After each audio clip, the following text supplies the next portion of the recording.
Everyone. तो देखो, आज जो है हम लोग एक कंजर्वेटिज्म आफ्टर 1815 को पढ़ेंगे, जानेंगे और समझेंगे। देखो, कहता है कि इन 1815 Napoleon was defeated in a place named Waterloo. तो सबसे पहले ये जानो कि डिफीटेड मतलब क्या होता है। डिफीटेड मतलब हार जाना। तो कहता है कि यहाँ पे 1815 साल का जिक्र होता है कि 1815 साल में जो नेपोलियन जो थे वो वाटरलू नाम एक जगह है जिसका नाम वाटरलू है। उस जगह पे उनको मतलब वो हार गए थे। डिफरेंट मतलब क्या, हार जाना। तो वो वाटरलू में जो जगह था वहाँ वो हार चुके थे। European government were driven by a spirit of conservatism. तो देखो, अब जो यूरोप की सरकार थी उसको जो चलाने वाले जो लोग थे वो कंजर्वेटिज्म लोग थे। मतलब कि कंजर्वेटिज्म के द्वारा यूरोप की सरकार को अब चलाया जा रहा था। अब समझो कंजर्वेटिज्म क्या है। कंजर्वेटिज्म वैसे लोग जो पुराने कल्चर को, पुराने इंस्टीट्यूशंस को, पुरानी जो सोच होती है उसको कंटिन्यू रखना चाहते हैं। मतलब वो न्यू टेक्नोलॉजी के साथ डेवलप नहीं होना चाहते, क्योंकि जो पौराणिक चीज़ें वो उनको सही लगता है कि अगर उसके अनुसार हम लोग चलेंगे तो ज़्यादा हमारे के लिए बेटर होगा। कहता है, कहाँ चला गया। Conservatism believe that established traditional institutions of state and society like the monarchy, the church, the social hierarchies, property and the family should be preserve. तो वही कहता है कि जो कंजर्वेटिव्स लोग थे, जो कंजर्वेटिव्स का प्रॉपर हिंदी होता है रूढ़िवादी। तो रूढ़िवादी जो लोग थे, बिलीव डैट, उनका ऐसा सोच, बिलीव मतलब क्या, सोच, उनका ऐसा मानना था। बिलीव डैट मतलब उनका ऐसा विश्वास करना था। बिलीव का मतलब विश्वास होता है, सोच नहीं। मतलब कि उनका ऐसा विश्वास था that establish traditional institutions of state की, पौराणिक जो बहुत पहले का जो इंस्टीट्यूशन है उसको इस्टेब्लिश करना, उसको स्थापित करना। एंड सोसाइटी, और जो सोसाइटी है मतलब कि ट्रेडिशनल जो सोसाइटी है उसको स्थापित करना। जैसे कि राजा रानी को शासन हो गया, मोनार्की रूल हो गया, चर्च को स्टैब्लिश कर रखे हुए रहना। और फिर सोशल हिरार्कीज मतलब कि जैसे हिरार्कीज मतलब क्या, अनुक्रम। तो जिस वे में समाज चल रहा था, मतलब कि जिस वे में सोसाइटी को ले जाया जा रहा था उसी वे में सोसाइटी को ले जाना उनके अकॉर्डिंग एकदम परफेक्ट था, एकदम सही था। Property and the family should be preserve. तो कहता है कि प्रॉपर्टी और परिवार को बचा के रखना चाहिए। However most of the conservatives, तो कहता है इसलिए बहुत सारे जो कंजर्वेटिव्स जो लोग जिनकी थिंकिंग ऐसी थी, तो जिनकी थिंकिंग जो यहाँ पे जो पॉइंट जो डिफाइंड है उनके अकॉर्डिंग, जो जिनकी थिंकिंग उस तरीके से, उसको तो हम कंजर्वेटिव्स ग्रुप में रख रहे हैं। We're not in favour of the return of the society of pre revolutionary days. तो कहता है कि कंजर्वेटिव्स जो लोग थे, उन सब कंजर्वेटिव्स लोग में बहुत सारे ऐसे लोग भी थे जिनका ऐसा मानना था कि वो इस चीज़ के फेवर में नहीं थे। ऐसा उनका मानना था कि वो सब दिन वापस है कि क्रांतिकारी होने के पहले का जो समाज था। देखो, मतलब कि रेवोल्यूशन चल रहा है, विरोध हो रहा है, लोग अपने के लिए लड़ रहे हैं। तो रेवोल्यूशन होने के बाद जिनको राइट्स मिला, पर्टिकुलर राइट्स जिनको मिला, वो लोग ऐसा नहीं चाहते थे, मतलब मिला नहीं। देखो, मतलब कंजर्वेटिव्स जो सर्टेन ग्रुप ऑफ पीपल जो कंजर्वेटिव्स में जो आ रहे हैं उनका ऐसा मानना था कि अरे क्रांतिकारी दिनों के पहले का जो दिन था जिसमें कोई खुश नहीं था, वो बुरा समय वापस ना आए। बेसिक तो यहाँ पे यही है ना कि जो बुरा समय वापस ना आए। कोई चाहता है कि अपना बुरा समय वापस हो जाए। देखो, अगर कोई अच्छा समय जी रहा है, मतलब इसका गोल्डन पीरियड चल रहा है, कोई अच्छे से खा रहा है, पहन रहा है, तो कोई चाहेगा कि हम जो गरीबी का जो दिन देखे, गरीबी का दिन हम वापस देखें? कोई नहीं चाहेगा। तो वो लोग भी ऐसा ही चाहते थे कि क्यों कोई परेशान हो, कोई क्यों गरीबी का दिन देखे। तो वही है, rather they realized from the change initiated by Napoleon. तो कहते हैं कि उनको ऐसा महसूस हुआ, उनको ऐसा रियलाइज्ड हुआ from the change initiated by Napoleon के द्वारा जो बदलाव का जो शुरुआत हुआ था। On that modernization could in fact strength traditional institutions. तो उनको ऐसा महसूस हुआ कि जो मॉडर्नाइजेशन अगर होता है, कि अगर जो मॉडर्न टेक्नोलॉजी है, मॉडर्न थिंकिंग को अगर हम लोग उपयोग में लाते हैं तो इसकी वजह से क्या होगा, ट्रेडिशनल जो इंस्टीट्यूशंस है उनको मजबूती मिलेगी। और आगे कहता है institutions like the monarchy, institution में किसका यहाँ पर जिक्र हो रहा है, मनार्की का जिक्र हो रहा है, मतलब कि राजा रानी का जो शासन होता है उसको हम लोग क्या कहते हैं, उसको हम लोग मनार्की कहते हैं। It could make the state power more effective and strong. तो कहते हैं अगर मॉडर्नाइजेशन को अगर हम लोग ले आते हैं कि अगर हम लोग मॉडर्नाइजेशन को अपने जो रूल है, राजा रानी का जो शासन चल रहा है, अगर उसमें इम्प्लीमेंट कर देते हैं तो इससे क्या होगा कि हमारे जो मेक द स्टेट बहुत ज़्यादा इफेक्टिव होगा और पावरफुल होगा। दे फिरमली बिलीव दैट, कहता है उनका एकदम ऐसा स्ट्रॉन्ग बिलीव था, फिरमली मतलब क्या, दृढ़ता से उनका ऐसा स्ट्रॉन्ग बिलीव था दैट अ मॉडर्न आर्मी, अगर हम लोग मॉडर्न आर्मी को ले आएंगे, an efficient bureaucracy, a dynamic economy, the evolution of feudal system and serfdom would strengthen the autocratic monarchies of Europe। देखो यहाँ पे कुछ कुछ वर्ड है, कुछ वर्ड को देखो फिरमली मतलब होता है दृढ़ता से, फर्स्ट नोट करो। That a modern army and bureaucracy, मतलब देखो ब्यूरोक्रेसी नौकरशाही, इसका हिंदी नौकरशाही होता है। डायनामिक मतलब गतिशील, एंड एबॉलिशन मतलब क्या, ख़त्म कर देना। फ्यूडलिज्म मतलब पहले हम बताएं फ्यूडलिज्म मतलब क्या होता है, लेकिन अभी फिर से देखो फ्यूडलिज्म मतलब कि एक सरकार चल रही है तो उसमें क्या होता है ना, आपको ज़्यादा अच्छे से बताते हैं। देखो हमको भी कुछ कुछ वर्ड हम भूल गए थे, जैसे कि फ्यूडलिज्म क्या होता है हम भूल गए थे, इसलिए हम देखने गए थे क्या कि इसका प्रॉपर मतलब क्या होता है। देखो अगर टीचर तुमको अच्छे से समझा देगा तुम समझ जाओगे, अपना टीचर तो है नहीं, बहुत दीदी है, दीदी अगर अच्छे से समझा देगी तो तुमको समझ में आ जाएगा। हमको भी थोड़ा सा, अरे हम इंसान हैं भूल गए थे। देखो अब अच्छे से हम बताते हैं। फ्यूडलिज्म का मतलब होता है कि अच्छा तुमने महाराणा प्रताप जो देखा हो, चाहे जोधा अकबर, चाहे हिस्टोरिक एपिसोड जो भी देखा हो, हिस्टोरिक सीरियल, उसको पता होगा सामंत होता है ना, महाराणा प्रताप में महाराणा प्रताप में सामंत है। उसमें क्या होता है फ्यूडलिज्म में कि जो एक साम्राज्य, एक राज्य का जितना भी ज़मीन होता है वो राजा के अंडर होता है, और वो जो राजा है अपने अकॉर्डिंगली ज़मीन को डिस्ट्रीब्यूट कर देता है, प्रॉपर्टी डिस्ट्रीब्यूट कर देता है वैसे लोगों के बीच जो उनके लिए लड़े हैं, मतलब उनके अच्छे मेंबर्स, उनको सामंत कहते हैं। प्रॉपर इसका हिंदी सामंतवाद होता है, सामंत पद था, सामंत पद। That a modern army efficient bureaucracy. देखो अब ब्यूरोक्रेसी का अब अच्छा से एग्जाम समझो कि ब्यूरोक्रेसी क्या होता है। ब्यूरोक्रेसी मतलब एक वैसा पोजीशन जिसमें कि स्टेट गवर्नमेंट हो गया, चाहे जो इलेक्टेड रिप्रेजेंटेटिव हो गए, वो डिसीजन ना लेकर के उनके अंडर जो आते हैं वो डिसीजन है। जैसे कि देखो कि कौन सा हमारे अगर डिस्ट्रिक्ट में डीएम होते हैं तो फिर इलेक्टेड रिप्रेजेंटेटिव को छोड़ा के जो डिसीजन जो लेते हैं उनको हम लोग ब्यूरोक्रेट्स कहते हैं। जैसे कि डीएम वो हमारे ब्यूरोक्रेट्स में आ गए। एक डायनामिक इकोनॉमी, और जो फ्यूडल सिस्टम है उसको अगर हटा दिया, द एवोल्यूशन ऑफ फ्यूडलिज्म को अगर हटा दिया जाए, सेल्फडम कुड स्ट्रेंथ, सेल्फडम मतलब दास तत्व, मतलब दास प्रथा जो होता है ना, could strength the autocratic monarchies of Europe. तो कहता है इन सब चीज़ों की वजह से जो मोनार्की जो रूल है, यूरोप का जो मोनार्की रूल है वो अच्छा से मजबूत हो जाएगा। अब आगे का जो पैराग्राफ है वो कहता है नेपोलियन बस अरे हम क्या करें इधर, ऐसा ही है मेरा घर। Napoleon was defeated in 1815। Napoleon was, अच्छा वीडियो पॉज कर देते लोग को जाने दो, उसके बाद फिर हम लोग कंटिन्यू करेंगे। चले गए हम लोग। Napoleon was defeated in 1815 by the combined forces of European powers। तो कहता है कि 1815 में अब नेपोलियन किनके द्वारा हारे, उनका यहाँ पे जिक्र हो रहा है।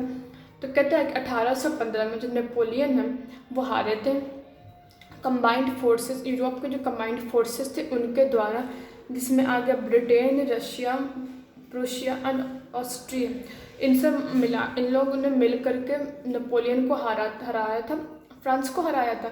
आफ्टर डिफीटिंग नेपोलियन इन 1815, तो कहता है कि नेपोलियन को 1815 में हरा देने के बाद these European powers met at Vienna तो कहता है ये जो यूरोपियन पावर्स जो नेपोलियन को हराए थे ऑस्ट्रिया, जर्मन जर्मन है ना, नहीं जर्मन नहीं, ब्रिटेन, रशिया, प्रूसिया, ऑस्ट्रिया, ये सब जो कंबाइंड फोर्सेस, जो पावरफुल जो पावर्स थी, वो मिलते हैं एक जगह पे, मीटिंग करते हैं। वीना नाम की एक जगह है, वहाँ पे मीटिंग करते जो draw up a settlement for Europe. तो देखो सबसे पहले वो लोग क्या करते हैं कि ये किसको किसको हराते हैं, हाँ फ्रांस को हरा देते हैं, नेपोलियन को हरा देते हैं।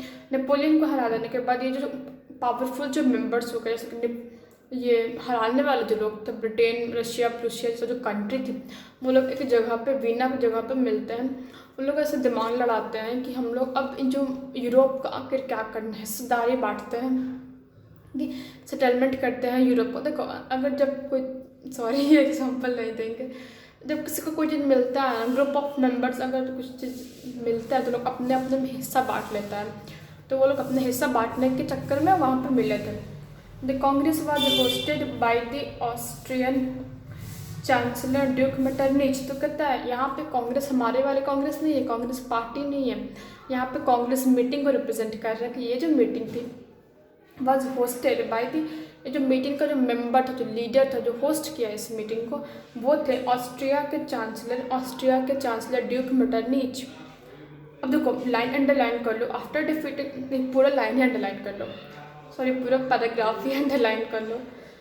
Napoleon was defeated in 1815 by the combined forces of European powers Britain, Russia, Prussia, and Austria. After defeating Napoleon in 1815, these European powers met at Vienna to draw up a settlement for Europe. The Congress was hosted by the Austrian Chancellor Duke Metternich. अब आगे से दिखता है। The delegates drew up the Treaty of Vienna of 1815. तो कहते हैं ये जो डेलीगेट्स मतलब क्या, प्रतिनिधि, रिप्रेजेंटेटिव। देखो अब पूरा एक कंट्री के लोग ही नहीं जाकर रिप्रेजेंट करेंगे, एक मीटिंग हो रहा है तो अब हम लोग पूरा पब्लिक जाकर रिप्रेजेंट करेगा नहीं। देखो अब मोदी जी कहीं जाते हैं, मतलब कि इंडिया को कहीं कोई रिप्रेजेंट करेगा तो कौन करते हैं, मोदी जी करते हैं। मोदी जी मीटिंग में जाते हैं तो हम लोग जाएंगे नहीं, हम लोग जाएंगे तो भगा देगा, भगाना मतलब इंडिया को भगाना तो है, इंडिया को जीत हासिल करना है तो क्या मोदी जी जाएंगे, समझदार आदमी जाएगा, एक रिस्पेक्टेड आदमी जाएगा, तो कौन जाएगा, मोदी जी जाते हैं हम लोग की तरफ से। उसी तरीके से जो मीटिंग हुआ, उस मीटिंग में समझदार आदमी उन लोगों का रिप्रेजेंटेटिव गया था, प्रतिनिधि गए थे। डेलीगेट्स मतलब यहाँ पे प्रतिनिधि है, डेलीगेट्स मतलब प्रतिनिधि ही होता है, उन लोग प्रतिनिधि उन लोग रिप्रेजेंट करने उस मीटिंग में गए थे। अब कहता है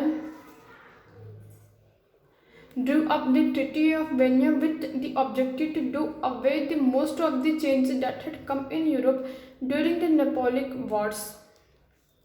With the तो किस सोच से, किस पर्सपेक्टिव से वो लोग वहाँ गए थे, टू डू अवे विथ कि जितना भी बदलाव हुआ नेपोलियन से लड़ाई के टाइम, नेपोलियन के टाइम जितना भी यूरोप में जो बदलाव हुआ, उस बदलाव को हटाने के लिए, उस समथिंग न्यू चेंज लाने के लिए उन लोग वहाँ पर मीटिंग किए थे, बंटवारा करने के लिए बेसिकली वो लोग मीटिंग किए थे। कौन कहाँ का लेगा अथॉरिटी, कौन जाएगा, ऐसे ही उस चीज़ के लिए वो लोग वहाँ पे मिले थे। The Bourbon dynasty which has been deposed during the French revolution was restored to power.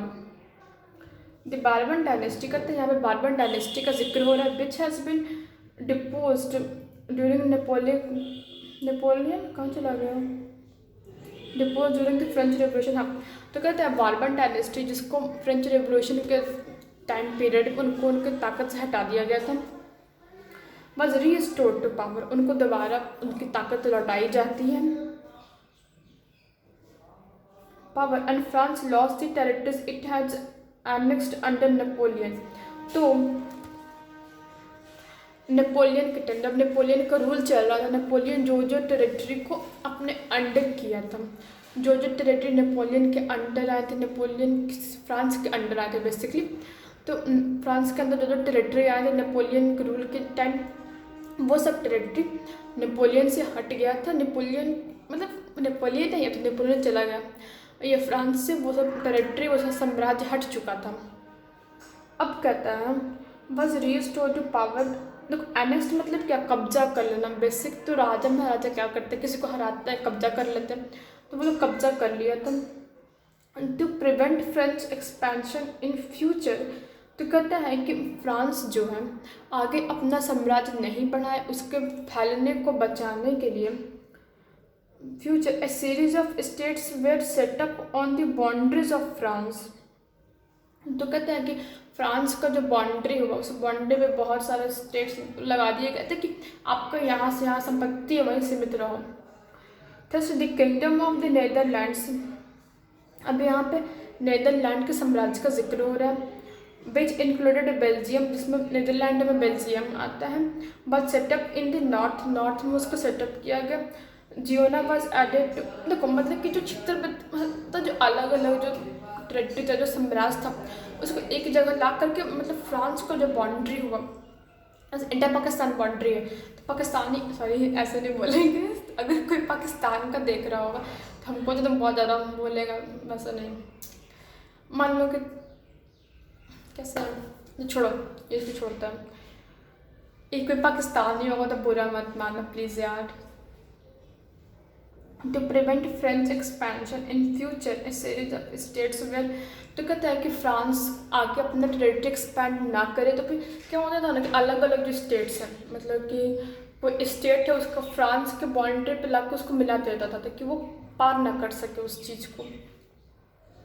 Thus the kingdom of the Netherlands which included Belgium but setup in the north, तो कहता है जो बेल्जियम हुआ, बेल्जियम को France के northern border पे रख दिया गया, and Genoa was added to the Piedmont in the south, और जो जिनोवा जो जगह होगा उसको पाइडमोंट में ऐड कर दिया, उसको साउथ पे स्टैब्लिश हो गया वो। मतलब देखो जो जो टेरिटरी अलग अलग था, जो फ्रांस के बॉर्डर से जो नज़दीक हो रहा था उसको सब मिला दिया था। Prussia was given important new territories, तो कहता है जो प्रूशिया हुआ उसको और ज़्यादा इम्पॉर्टेंट अच्छा अच्छा साम्राज्य मिलता है, राजपाट मिलता है, और इट्स वेस्टर्न फ्रंट लाइन, तो उसका जो वेस्टर्न का जो सीमा हुआ ना उसके जगह पर उसको अच्छा अच्छा साम्राज्य मिल जाता है। While Austria was given control of the northern Italy, और जो ऑस्ट्रिया हुआ वो नॉर्दर्न इटली को कंट्रोल उसको मिलता है। But the German confederation of 39 states, पर कहता है लगता गलती कर दी है, पर कहता है कि 39 स्टेट्स का जो कॉन्फेडरेशन था that had been set up by the Napoleon was left untouched, तो पर नेपोलियन ने 39 स्टेट्स का जो कॉन्फेडरेशन जो बनाया था, संगठित किया था, उसको वो लोग कुछ नहीं छूछा नहीं करते, उसको वैसे ही छोड़ देते हैं। A part of Poland was given to Russia, तो कहते हैं कि कुछ हिस्सा पोलैंड का कुछ हिस्सा रशिया को दे दिया जाता है, ऑन इट्स ईस्टर्न साइड का कुछ हिस्सा रशिया को, कहाँ रशिया है, हाँ रशिया को दे दिया जाता है। While Prussia was given a portion of Saxony, तो कहते हैं प्रूशिया को जो सेक्सोनी जगह दे दिया जाता है। The main intention was to restore the monarchies, तो कहते हैं कि इन सब करने का जो मेन जो ऑब्जेक्टिव था, मेन जो सोर्स था, सोच थिंकिंग वो ये था कि जो मोनार्की रूल जो राजा रानी का जो शासन है उसको दोबारा से पावर में लाया जाए, and create a new conservative order in Europe, और यूरोप में दोबारा से वही रूढ़िवादी जो सोच थी, जो पुरानी जो सोच था, पौराणिक लक्षण को, पौराणिक आदतों को वापस ले लाया जाए यूरोप में। The conservative regimes that were set up in 1815 were autocratic, तो कहता है कि जो कंजर्वेटिव शासन, रेजिम मतलब क्या शासन, तो जो कंजर्वेटिव शासन जो हुआ दैट वेर सेटअप इन 1815, तो 1815 में ये जो कंजर्वेटिव शासन हुआ वेर ऑटोक्रेटिक, वो निरंकुश था, उस पर किसी का जोर नहीं था। They were not ready to tolerate criticism and dissent, they sought to curb activities that question the legitimacy of autocratic government, तो कहते हैं कि they were not ready to tolerate criticism, उनके कहते हैं कि लोग इस चीज़ के लिए तैयार नहीं थे, कोई उनको क्रिटिसाइज करे, कोई उनके शासन पे उंगली उठाए। दे सॉफ्ट टू कर्व एक्टिविटीज़, कि ऐसा उनका देखा गया कि वो लोग नियंत्रण करते थे, कर्व मतलब क्या, नियंत्रण करना, curve activities eight question the legitimacy of autocratic government, कि जो शासन चल रहा था, जो निरंकुश शासन चल रहा था, कि उन पर कोई जो क्वेश्चन करता था उनको वो बिल्कुल भी पसंद नहीं आता था। Most of them impose censorship laws to control what was said in newspapers. तो कहता था कि बहुत सारे इसमें से लोग क्या किए कि सेंसरशिप लॉ लगा दिए कि न्यूज़ जो कंट्रोल कि न्यूज़पेपर में जो छप रहा था उनके अगेंस्ट में छप रहा था उसको रोकने के लिए सेंसरशिप लॉ लगा दी। सेंसरशिप लॉ यही होता है, कोई किसी के अगेंस्ट में नहीं बोल सकता। न्यूज़पेपर को आपको राइट टू फ्रीडम नहीं है, राइट टू स्पीच नहीं है, राइट टू वोट नहीं, अपने मन से आप कुछ आर्टिकल नहीं लिख सकते किसी गवर्नमेंट के अगेंस्ट में, इसको सेंसरशिप लॉ कहते हैं। अब आगे कहता है books, plays and songs and reflected the ideas of liberty and freedom associated with the French Revolution. The memory of the French Revolution nonetheless continued to inspire liberals. तो कहता है कि फ्रेंच रेवोल्यूशन का जो याद था वो कंटिन्यू किया, जो लोग थे, जो लिबरल लोग थे, जो उदारवादी जो लोग थे, जिनके सॉफ्ट हार्टेड जो लोग थे, जो चाहते थे कि लोग इक्वल राइट्स मिले, उनको इंस्पायर किया, प्रोत्साहित कर रहा था फ्रेंच रेवोल्यूशन अभी तक। One of they criticize the new conservative order. तो फिर नया जो रूढ़िवादी जो शासन हुए हुए था वो लोग उसको क्रिटिसाइज करते हैं। One of the major issues taken up by the liberal nationalist was freedom of the press. तो कहता है लिबरल नेशनलिस्ट जो थे, जो उदारवादी जो लोग थे, जो सॉफ्ट हार्टेड जो लोग थे, जो लोगों को राइट देना चाहते थे, वो लोग क्या किए, इस मुद्दे पर बात उठाते हैं कि प्रेस को, जो मीडिया है, हम लोगों को फ्रीडम मिलनी चाहिए। ये टॉपिक यहीं पे ख़त्म होता है। टॉपिक का नाम था ए न्यू कंजर्वेटिज्म आफ्टर 1850। देखो, उम्मीद है तुम लोगों को समझ में आया होगा क्योंकि हम लाइन बाय लाइन कवर किए। प्लीज़ यार समझ में आया होगा तो बोलना कि हाँ हमको समझ में आया है। ऐसा हमको कैसे मालूम चलेगा तुम लोग को समझ में आया कि नहीं आया, कि ऐसे ही चल दिया। कम से कम थोड़ा सा तो बोलता ना कि हमको समझ में आया है। देखो ऐसे क्या होता है, अगर तुम थोड़ा सा भी बोल दोगे कि हाँ हमको समझ में आया, तो जो पढ़ाता है, देखो अगर कोई खाना बनाता है तो उसको बोल दो खाना बहुत टेस्टी है तो उसको तो खुश हो जाता है कि हाँ तो बनाया जो लोगों को पसंद आए। सेम वही मेरे साथ है, हम पढ़ा रहे हैं तुम लोगों को, हम ये नहीं कर रहे कि हम बहुत मेहनत कर रहे हैं, हाँ लेकिन तुम लोगों को पढ़ा रहे हैं, थोड़ा सा अपना अपना जैसा लगता है ना कि देखो मतलब कि जिसको हम पढ़ा रहे हैं उसको समझ में आ रहा है, उसका नंबर अच्छा है तो बहुत अच्छा लगता है। सेम मेरे साथ भी है, इसलिए प्लीज़ यार बोलना कि हाँ समझ में आ रहा था। तो कि बाय बाय, अच्छे से एग्ज़ाम देना, एकदम फाड़ के रख देना है एग्ज़ाम में। अच्छा प्लीज़ मेरे के लिए भी प्रे करना कि मेरे के लिए मेरा भी एग्ज़ाम अच्छा जाए, हम भी अच्छे से लिख सकें, ताकि तुम भी खुश रहो हम भी खुश रहें, एकदम अच्छा जाए एग्ज़ाम। Bye bye.